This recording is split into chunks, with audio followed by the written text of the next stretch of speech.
안녕하세요.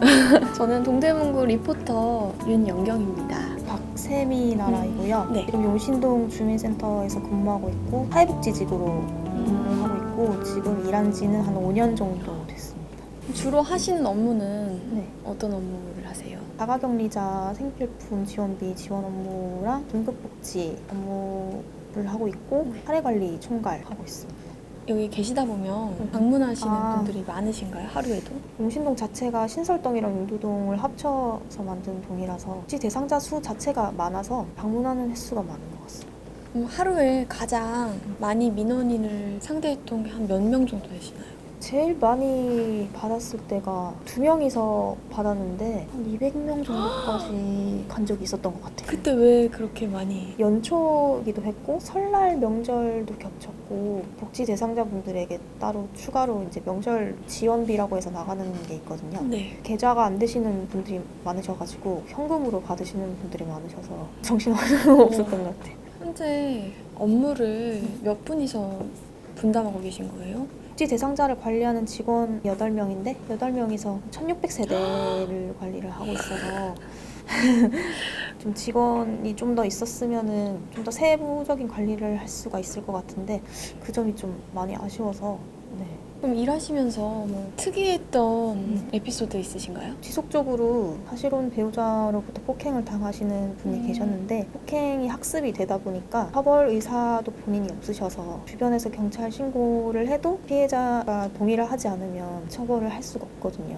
근데 계속 이제 학대는 발생하고 있고 저는 복지 담당자로서 가해자와 피해자를 분리를 시켜야 되는데 본인이 동의하지 않으면 개입을 할 수가 없어서 위험한 상황이 있었어요. 굉장히 많이 다치셔가지고 주변 사람들 신고로 그때 제가 급하게 이제 앰뷸런스 같이 타고 가서 병원에 입원시키는 과정에서 보호자든 누구든 그 병원비를 내줄 사람 붙잡아둬야 되는 것 같아요. 제가 봤을 때는 24시간 동안 있어야 된다고 하는 거예요. 이렇게 병과 이렇게 업무 연계가 잘 안 되는 게 좀 그럼 어떻게 하셨어요? 그분 신고자가 그 집주인분이셨거든요. 그 집주인분께서 잠시 봐주실 수는 있다고 하셔서 얘기 드리고 저는 복귀를 했습니다. 그런 상황들을 빈번하게 마주하시다 보면 좀 이 일을 내가 잘 선택한 것인가 하는 그런 생각이 들 때도 있을 것 같아요. 뭐 스트레스가 쌓인다거나 아 예. 뭔가 마음이 무너지는 순간들이 있을 것 같은.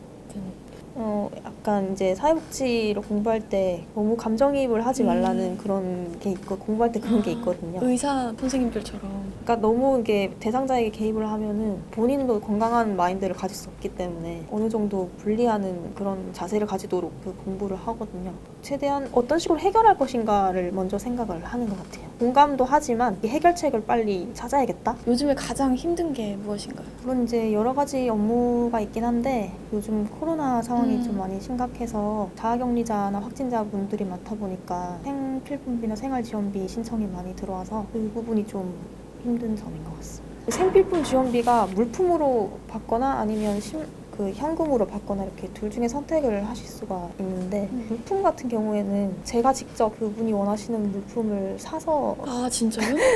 정말요? 가야 되는 거거든요. 품목을 이제 말씀을 해주시면은 제가 직접 마트 가서 구입해서 배달을 해드려야 되는 그런. 그 금액이 10만 원. 네, 10만 원 한도 내에서 대부분 현금 입금을 많이 받으세요. 이제 뭐 고시원 이런 분들은 계좌가 없는 분들도 많아서 계좌로 받을 수 없는 경우에는 물품으로 달라고 하시는 분들이 있으시거든요. 어떤 물품을 원하시나요? 반, 생수, 뭐 컵라면 이런 것들로 주로 빨리 달라고 하셔가지고 어느 기간 안에 물품을 제공해야 돼요? 일단은 이제 보건소에서 격리자 명단을 넘겨주면 당장 먹을 게 없다고 하시니까 이제 전화해서 바로 나가야 되는. 요즘에 코로나 환자가 갑자기 엄청 늘었잖아요. 네. 그래서 자가격리 하시는 분들도 좀 늘었을 것 같은데 네. 그러다 보니까 밖에 나가시는 일이 많아지셨을 것 같아요. 고시원이 한번 이제 격리가 되게 되면 거주하시는 분들 전부가 거의 다 자가격리가 되거든요. 한 번에 이렇게 많은 분들에게 배달을 해야 될 때가 많아서 현장에 나가는 경우가 좀 많아진 것 같습니다. 직접적으로 관련된 업무 같아요. 이 코로나와 이 사회복지직이. 코로나 때문에 가정 방문을 좀 많이 해야 되는데 그렇게 많이 할 수 없고 유선으로 모니터링하는 정도로만 해야 돼서 대상자분들 상태를 직접 볼 수가 좀 많이 없는 게 한계가 있고 종합복지관이나 이런 분들이랑 연계가 많이 되어 있거든요. 뭐 생활관리사분들 이런 분들이 직접 원래 방문을 다니시면서 어르신들 모니터링 하는데 가정방문 아예 안 하는 걸로 바뀌어가지고 좀 모니터링이 안 되는 경우가 많아서 약간 제약이 생겼군요. 네, 어르신들의 상태를 파악하기가 좀 대신 힘든 경우가 많습니다. 요즘에 뉴스로 뭐 경제가 많이 어려워졌다 이런 거 많이 듣고 있는데 실제로 이제 체감하시는 것도 많이 달라졌나요? 코로나 때문에 실직을 많이 하셔서 이제 긴급 복지제도를 신청하시는 분들이 굉장히 많이 늘었고 제일 인상 깊었던 게 코로나 지원금을 신청을 하러 오셨는데 작년까지만 해도 그러니까 외국인을 상대로 하는 관광호텔의 사업자셨는데 코로나 때문에 아예 손님이 없게 되셔가지고 빚이 너무 많게 되셔가지고 1년 만에 그렇게 바뀌신 상황을 보면서 진짜 빨리 코로나가 끝나야 되는 국민 여러분들께 하고 싶은 말 있으신가요? 잘 곳도 없고 먹을 것도 없고 현금 아무것도 없을 때 이제 신청할 수 있는 게 긴급복지 제도거든요. 일단 먼저 선 지원을 하고 이제 나중에 수급자 뭐 이런 신청을 통해서 그 생계비를 나중에 차감해주는 그런 형식인데 일단은 생활이 어렵고 이제 힘들다고 생각이 드시면 주저하지 마시고 주민센터에 전화를 해주셔서 상담을 해주시는 게 좋을 것 같아요. 작은 용기를 내셔서 어려우시면은 전화를 꼭 주셨으면. 네, 상담 되게 잘해주신 것 같아요. 오늘 말씀해주신 거 듣다 보니까 그 마치 현장을 본 것 같아요. 네. 저희 사회복지 업무라는 게 굉장히 힘든데 되게 많이 신경 써주시는 것 같아서 너무 감사하다는 생각이 드네요. 입니다.